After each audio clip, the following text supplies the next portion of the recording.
یک منی در این من است که عاشق این وطن است. زمزمه روز و شبش یا وطن یا کفن است. گر کوه پر از خار باشد برای من یک چمن است. من عطر هیچ گل نخواهم که بوی عطر وطنم همچو مشک ختن است.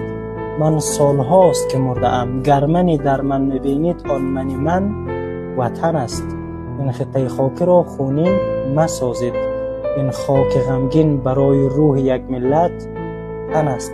الا یا ایها الساقی، حرف دیگر نیست باقی، برای این کوهی لال وطن تنها سخن است.